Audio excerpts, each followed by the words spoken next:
Fungicide spray के लिए हम अपना मटेरियल बनाते हैं, चाहे वो छाछ से की बात करें, छाछ से बनाने की बात हो या दशपर्णी की बात हो, वो सारी चीज़ें खुद बनाई जाती हैं। बेसिकली वर्मी बेड्स, यहाँ पर जो वर्मी बेड्स लगाए हुए हैं ये बेसिकली सिर्फ और सिर्फ केचुआ को स्टोर करने के लिए लगाए हैं, केचुए की ब्रीडिंग के लिए लगाए हैं। कमर्शियल फार्म हमारा सोनीपत में है केचुए का, वर्मी कंपोस्ट का। यहाँ पर सिर्फ इस पर्पज़ से लगाए हैं कि कोई भी किसान भाई यदि अपना शुरू करना चाहता है तो उसको हम केचुआ प्रोवाइड करा सके। जो भी किसान भाई आता है हम उनको यहाँ से केचुआ उपलब्ध कराते हैं, उनको बताते हैं कि कैसे वर्मी कंपोस्ट बनाना चाहिए। बैंगनी गेहूँ या नीला गेहूँ, इनमें एंथोसाइनिन अप्रॉक्सीमेटली 200 ppm तक है। इसके अलावा zinc, iron, vitamin B6, B12, specially B12, ये चीज़ें ऐसी हैं जो हमारे भोजन में बिल्कुल होनी चाहिए बट नहीं होती। जिंक, education BSc biology group, MSc biotechnology and PhD in biotechnology, specialisation in plant tissue culture, post doc in plant viruses. मैं पहले जॉब किया एज ए साइंटिस्ट में रहा हूँ, एक इंडियन गवर्नमेंट के साथ मैंने काम किया। देन एक नीदरलैंड कंपनी है बेजो ग्रुप, उनके साथ मैंने काम किया। उसके बाद मैं और मेरी वाइफ, हम दोनों लोग एग्रीकल्चर के फील्ड में काम कर रहे हैं। हम टिश्यू कल्चर लेबोरेटरी रन करते हैं जिसमें कि हम कॉर्डिसेप का कल्टीवेशन करते हैं और यहाँ पर एग्रीकल्चर, ऑर्गेनिक एग्रीकल्चर करते हैं। इसी तरह से हमारे अलग अलग फार्म हैं जहाँ पर एक्जॉटिक, ऑर्गेनिक, प्रोटेक्टेड, इस तरह का एग्रीकल्चर एक्टिविटीज़ की जाती हैं। धन्यवाद जी। Thank you. तो भाई बहुत अभी पार्ट 2 शुरू करने वाला हूँ इस वीडियो का। जब हम रामा एग्रोटेक फार्म पे थे तो इन्होंने फिश फार्मिंग की मैंने अभी आप पिछली वीडियो आपको दिखाई, उसके बाद इस फिश फार्मिंग से ही ऑर्गेनिक अपनी जो खेती है बाकी वो सब कर रहे हैं। और इस फिश फार्मिंग से ही इनका जो है ना पूरा का पूरा जो इसमें उर्वरक है वो सब अपनी ज़मीन में चलाते रहते हैं। तो विपिन जी, अभी आप अपनी ज़मीन का, खेती का, जो फिश फार्मिंग से आपको ऑर्गेनिक उर्वरक वगैरह, खाद वगैरह मिल रहा है, उसे चलें और दिखाते चलें हमें अपना फार्म क्या क्या।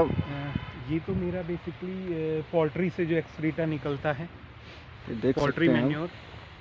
ये पोल्ट्री मैन्योर है इनका। अभी जो है इनका पोल्ट्री का स्टॉकेज जो है वो ख़त्म है, लेकिन मैन्योर अभी यहाँ पर है पूरा, जो पहले इन्होंने बनाया हुआ था। दिखाएंगे तो 2 वर्मी बेड भी लगे हुए हैं, बेसिकली वर्मी बेड्स। यहाँ पर जो वर्मी बेड्स लगाए हुए हैं ये बेसिकली सिर्फ और सिर्फ केचुआ को स्टोर करने के लिए लगाए हैं, केचुए की ब्रीडिंग के लिए लगाए हैं।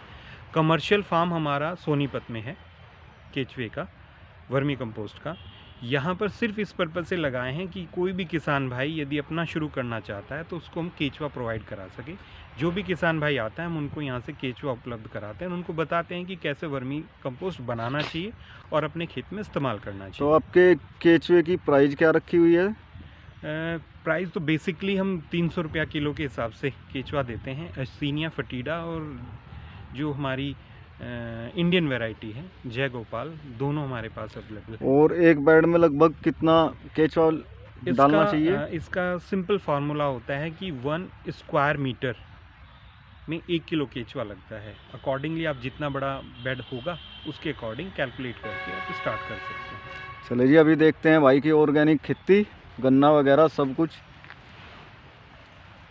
ये बेसिकली जो खेत आप देख रहे हैं इसमें भी पर्पल गेहूँ, इसमें जी नहीं अगले वाला। अच्छा। ये तो खाली है, इस पे तो फिशरीज को थोड़ा सा बढ़ाएंगे। इसमें गेहूं की बुआई, काले गेहूं की बुआई की गई है। इसके कुछ पार्ट में काला गेहूं है, कुछ में बैंगनी।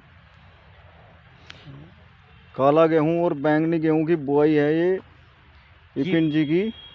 ये हमारा सबसे छोटा फार्म है। हम इस फार्म को इस तरह से डेवलप कर रहे हैं कि जैसे इंटीग्रेटेड एग्रीकल्चर जिसको बोला जाता है, जिसमें गाय से लेके पशुपालन हो या एग्रीकल्चर हो या हॉर्टिकल्चर हो, सभी का समावेश थोड़ा थोड़ा किया जाए। ये फार्म सड़क के किनारे होने की वजह से, कनेक्टिविटी अच्छे होने की वजह से हम अक्सर सभी को डेमोस्ट्रेशन में यही फील्ड दिखाते हैं। बाकी इसके अलावा कुछ और फार्म्स हैं जो थोड़े बड़े फार्म्स हैं, वो इंटीरियर में हैं।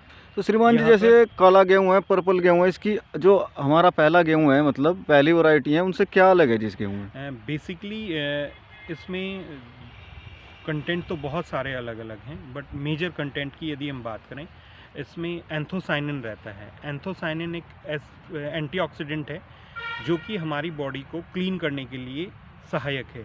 हमारी बॉडी में जिनको लाइफ स्टाइल डिजीज़ बोला जाता है, चाहे वो लीवर से रिलेटेड हों, हार्ट से रिलेटेड हों, बीपी, शुगर, इन सभी को लाइफ स्टाइल डिजीज़ बोला जाता है। लाइफ स्टाइल डिजीज़ हमारे इसमें आई क्यों? एक तो हमारा खान पान थोड़ा सा पेस्टिसाइड वाली फूड ग्रेन्स हम खाते हैं, उनसे सब दो हर चीज़ में पेस्टिसाइड का समावेश है, इसलिए हमारी लाइफ में इस तरह की डिज़ीज़ आ गई हैं। और खान पान और हमारा रहन सहन, ये सब वजह हैं। इसमें होता क्या है कि हमारी बॉडी में फ्री रेडिकल्स बनते हैं। फ्री रेडिकल्स ही हर बीमारी का प्राइमरी सोर्स है, और फ्री रेडिकल्स को अपनी बॉडी से बाहर निकालने के लिए हमको एंटीऑक्सीडेंट, आपने सुना होगा कि एंटीऑक्सीडेंट का इस्तेमाल करना चाहिए अपने खाने में। चाहे तो वो ग्रीन टी हो, उसमें भी एंटीऑक्सीडेंट होते हैं। जैसे कि एंथोसाइनिन एक बहुत अच्छा एंटीऑक्सीडेंट है। इसमें एंथोसाइनिन की यदि हम क्वांटिफिकेशन की बात करें, काला गेहूँ या बैंगनी गेहूँ या नीला गेहूँ, इनमें एंथोसाइनिन अप्रॉक्सीमेटली 200 ppm तक है। इसके अलावा zinc, iron, vitamin B6, B12, specially B12, ये चीज़ें ऐसी हैं जो हमारे भोजन में बिल्कुल होनी चाहिए बट नहीं होती। जिंक एक ऐसा कंटेंट है जो हमारे स्टेपल फूड में तो किसी में नहीं है। शलजम में बहुत अच्छा जिंक पाया जाता है, बट आप ही देख सकते हैं कि हम एक पूरा ईयर में कितना दिन शलजम खाते हैं।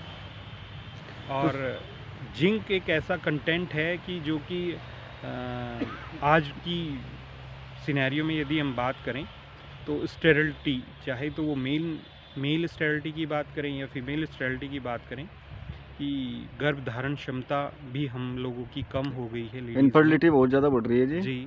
उसमें सबसे बड़ा कारण है कि जिंक का इंटेक हमारा कम होते जा रहा है। जब भी आप नॉर्मल सिनेरियो भी देखेंगे, जब भी आपके घर में, आस पड़ोस में कोई भी प्रेगनेंसी में आते हैं तो डॉक्टर के पास जाते हैं। डॉक्टर सबसे पहले आयरन टैबलेट और जिंक टैबलेट सजेस्ट करते हैं, ये स्टार्ट करते हैं।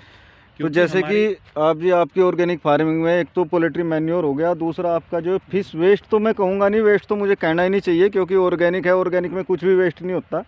तो उसका एक प्रोसीजर आप हमारे किसान भाइयों को समझाएं थोड़ा सा। जी, मछली जब पाली जाती है तो मछली ने भोजन किया, भोजन करने के बाद जो एक्सक्रीटा निकला, उस एक्सक्रीटा में अमोनिया बहुत ज़्यादा रहता है। अमोनिया, नाइट्राइट, नाइट्रेट, ये बेसिकली रहते हैं, और ये मछली के लिए तो हानिकारक चीज़ है। तो जिस पानी में रहेगी, यदि उसमें अमोनिया बढ़ जाता है तो मॉर्टेलिटी के भी चांस हो जाते हैं।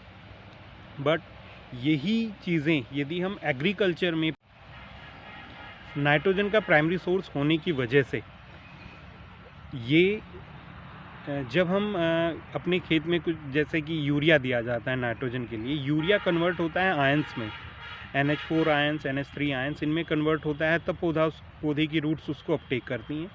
यहाँ पर डायरेक्टली अवेलेबल है, रेडी टू ईट वाली कंडीशन मैं कहूँगा प्लांट्स के लिए, कि आयंस में और अमोनियम के रूप में डायरेक्टली रहता है इस पानी में।